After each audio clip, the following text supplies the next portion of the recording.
नमस्कार दोस्तों, आज है 9 मई 2020 और चलिए शुरू करते हैं आज के करंट अफेयर्स डिस्कशन को। आज के करंट अफेयर्स का पहला सवाल जो है वो है, हाल ही में 80 किलोमीटर की सड़क लिंक क्यूरेटिंग बनाई गई है, यह धारचूला उत्तराखंड को किससे जोड़ेगी। तो ये जो क्यूरेटिंग बनाई गई है इसको पूछ रहा है कि उत्तराखंड से यह किसको जोड़ेगी। क्या ये हिमाचल प्रदेश को जोड़ेगी, नेपाल को जोड़ेगी, लिपुलेख चीन को जोड़ेगी या जम्मू कश्मीर को जोड़ेगी। इसका सही उत्तर है दोस्तों, लिपुलेख चीन को जो है यह उत्तराखंड के धारचूला से जोड़ेगी, जो यह 80 किलोमीटर की सड़क लिंक क्यूरेटिंग अभी बनाई गई है। दूसरा सवाल है, मूडीज़ इन्वेस्टर्स सर्विस, मतलब कि ये एक मूडीज़ जो है रेटिंग प्रदान करने वाली एक संस्था है। मूडीज़ इन्वेस्टर्स सर्विस ने 2020-21 में भारत की आर्थिक वृद्धि का अनुमान कितना लगाया है। क्या ये 1% लगाया है, 2%, 1.8 या 0%। जैसा कि आपको पता है कोविड-19 की महामारी से पूरा विश्व जूझ रहा है और पूरा विश्व आर्थिक संकट में है, तो इस संबंध में जो है मूडीज़ इन्वेस्टर्स ने भारत की जो आर्थिक वृद्धि का अनुमान लगाया है वो 0% कर दिया है। मतलब कि भारत में आर्थिक वृद्धि 2020-21 में 0 रहेगी, मतलब कि किसी प्रकार की वृद्धि दर्ज नहीं की जाएगी। यह सिर्फ एक अनुमान लगाया गया है, यह एक अनुमानित डेटा होता है। तीसरा सवाल महत्वपूर्ण है, गिफ्ट सिटी कहाँ अवस्थित है। क्या ये गुजरात में है, महाराष्ट्र में है, दिल्ली में है या राजस्थान में है। तो इसका सही उत्तर है दोस्तों, अगर आपको गिफ्ट का फुल फॉर्म पता है तो आप इसका उत्तर कर सकते हैं। गिफ्ट गुजरात में स्थित है। गिफ्ट का फुल फॉर्म है Gujarat international finance tech city. यह पहला इंटरनेशनल फाइनेंस टेक सिटी है भारत का, जो कि गुजरात में अवस्थित है। चौथा सवाल देखें, कोविड-19 की महामारी के लिए AIIB ने कितने लोन को स्वीकृत किया है। क्या $200 मिलियन, $300 मिलियन, $400 मिलियन या $500 मिलियन। तो इसका सही उत्तर है दोस्तों, $500 मिलियन की जो है ऋण भारत के लिए स्वीकृत की है कोविड-19 की महामारी के लिए AIIB ने। अब थोड़ा कुछ AIIB के बारे में जाने तो चीन द्वारा जो है शुरू किया गया यह बहुपक्षीय विकास बैंक है। इसका उद्देश्य है एशिया प्रशांत क्षेत्र में आधारभूत संरचना का विकास करना और क्षेत्रीय कनेक्टिविटी परियोजनाओं को वित्त पोषित करना। इसका मुख्यालय चीन के बीजिंग में स्थित है।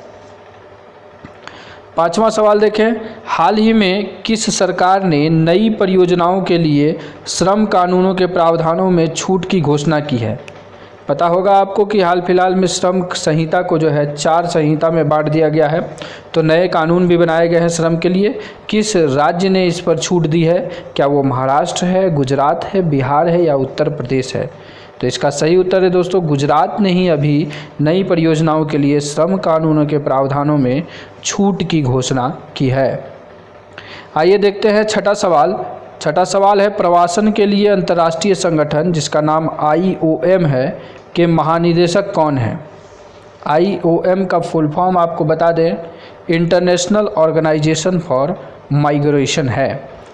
तो क्या ये एंटोनियो गुटेरस हैं, स्वालबार्ड है या एंटोनियो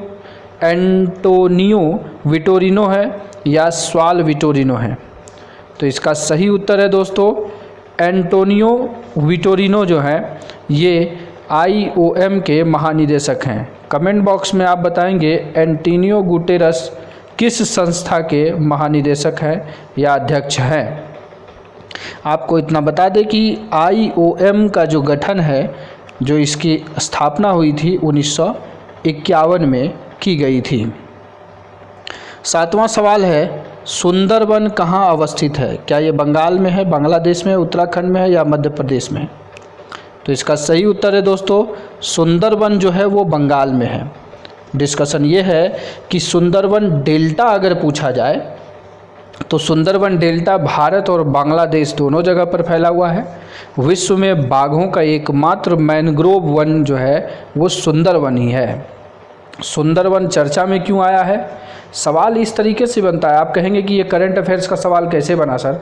तो सवाल इस तरह बना कि करंट अफेयर्स से आप स्टैटिक पर जाएंगे तो इस तरीके से जोड़ करके एग्ज़ाम में सवाल पूछे जाते हैं, क्योंकि स्टैटिक बहुत बड़ा पार्ट है, करंट भी बहुत बड़ा पार्ट है, लेकिन पूछा क्या जाए तो सवालों की फ्रेमिंग इसी अनुसार से होती है कि चर्चा में जो मुद्दे होते हैं वहाँ से सवाल स्टैटिक के भी निकाले जाते हैं और करंट के भी निकाले जाते हैं।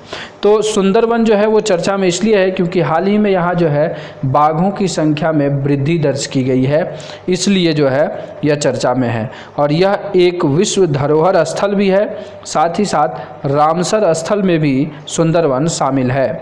अब ये सुंदरवन के मैनग्रोव वन जो हैं वो गंगा, ब्रह्मपुत्र और मेघना नदी पर स्थित है। तो डिस्कशन को आप ध्यान से सुनिए, डिस्कशन से भी आपको 4-5 सवाल मिलेंगे, क्योंकि सारे सवालों को ही फ्रेमिंग करके बताना बड़ा वीडियो लेंदी हो जाएगा, इसलिए एक पिन पॉइंट को उठाया जाता है और डिस्कशन को पूरा अंत तक किया जाता है, ताकि आप उस पूरे टॉपिक के बैकग्राउंड, कॉन्टेक्स्ट और उसके मूलभूत चीज़ों को भी जान जाएं। अगला सवाल अगर देखें, 8वां सवाल, कोविड-19 परीक्षण किट को लगभग 200 प्रयोगशालाओं में पहुंचाने के लिए भारतीय काउंसिल ऑफ मेडिकल रिसर्च ने किसके साथ समझौता किया है? क्या ये भारतीय सेना के साथ समझौता किया गया है, भारतीय डाक विभाग के साथ, या भारतीय अनुसंधान केंद्र या DRDO के साथ?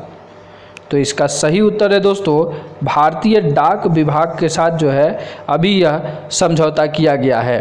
कुछ और चीज़ देखें तो भारतीय डाक जो है लॉकडाउन के दौरान लोगों की सेवा में रेलवे और इंडिया पोस्ट का बहुत योगदान रहा है। अभी जो है लॉकडाउन जो चल रहा है इसमें भारतीय रेल और इंडिया पोस्ट का बहुत योगदान रहा है। भारतीय डाक जो है लॉकडाउन के दौरान लोगों को भोजन, राशन, दवाई और वित्तीय सहायता भी प्रदान कर रहा है। अभी चर्चा में भारतीय डाक इसलिए है क्योंकि स्मॉल सेविंग बैंक्स की तरह भी ये काम कर रही है। आप गांव में जाइए और ये 100 रुपये से लेकर 10,000 रुपये तक का एक ATM लेके चलती है, POS मशीन, उसके थ्रू जो है लोग विड्रॉ भी कर सकते हैं। तो बहुत बड़ी जो है वित्तीय सहायता भी ये प्रदान कर रहा है। अब जो ये किट है, इस किट को जो है आइस पैकिंग, जो ड्राई आइस की पैकिंग है उसके साथ डिलीवर किया जाएगा। तो ये ड्राई आइस, यहाँ पर एक वर्ड आया है कि ये शुष्क बर्फ, ड्राई आइस क्या है? तो यहाँ से देखिए कितने सवाल कवर हो रहे हैं।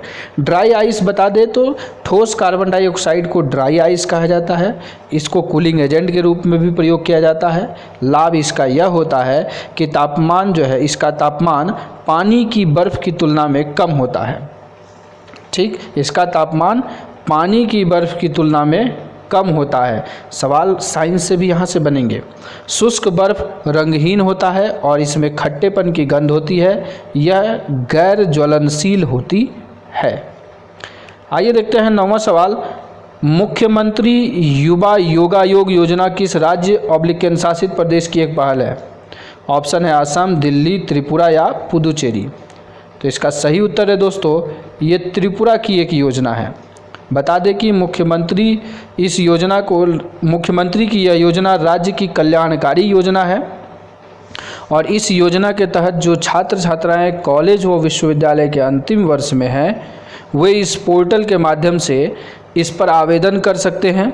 किस पर? युवा योगायोग योजना के लिए एक पोर्टल है, उस पोर्टल से आवेदन करेंगे। आवेदन करने के बाद जो है राज्य सरकार उन्हें स्मार्टफोन खरीदने के लिए 5,000 रुपये वित्तीय सहायता देगी और इस योजना के तहत यह माना जा रहा है कि कुल 14,000 छात्र छात्राएँ जो है त्रिपुरा के लाभान्वित होंगे। अगला जो सवाल है वो है 10वां सवाल, विश्व एथलेटिक्स दिवस कब मनाया जाता है? वैसे इसका कोई डेट फिक्स नहीं होता है, इस कारण से इस सवाल को कवर करना थोड़ा सा टिपिकल था, लेकिन मैंने इसे बैकग्राउंड की तरह ले लिया है। ऑप्शन है 7 मई, 8 मई, 9 मई या 10 मई। इसका सही उत्तर है दोस्तों विश्व एथलेटिक दिवस जो है 7 मई को मनाया गया है। अब बता दें कि ये विश्व एथलेटिक्स दिवस मनाता कौन है? तो एक संस्था है IAAF, जिसका फुल फॉर्म है international association of athletics federation, जो है इसका प्रतिवर्ष आयोजन करती है और ये विश्व एथलेटिक्स दिवस 1996 से मनाया जा रहा है। हर साल जो है इसकी तिथि IAAF द्वारा तय की जाती है। इस साल इसे 7 मई को मनाया गया है। अब आप कमेंट बॉक्स में मुझे बताएंगे कि जो IAAF संस्था है इसकी स्थापना कब हुई और इसका मुख्यालय कहाँ है। चलिए देखते हैं अपना एक इनिशिएटिव, आज का दिन महत्वपूर्ण क्यों।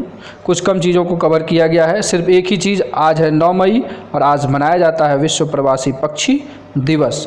UNEP जो है इसको मनाता है 9 मई को प्रतिवर्ष। UNEP का मुख्यालय कहाँ है, कमेंट बॉक्स में आप बताइएगा। अगर आपको नहीं पता है तो आप कल का वीडियो जो है, कल का करंट अफेयर्स जो 8 मई का करंट अफेयर्स है, वहाँ मैंने UNEP की चर्चा की है, आप प्लेलिस्ट पर ज़रूर विजिट करिएगा। अब देखते हैं प्रवासी दिवस मनाया क्यों जाता है। प्रवासी पक्षियों की और उसके आवासों की, मतलब पक्षियों की और उसके आवासों के संरक्षण की आवश्यकता थी। इसके लिए जागरूकता फैलाने के लिए यह विश्व प्रवासी पक्षी दिवस मनाया जाता है। थीम क्या था इस, पक्षी हमारी दुनिया को जोड़ते हैं।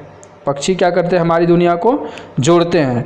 और ये जो विश्व प्रवासी दिवस की शुरुआत जो है पहली बार 2006 में की गई थी। तो आज के डेली करंट अफेयर्स का डिस्कशन में इतना ही।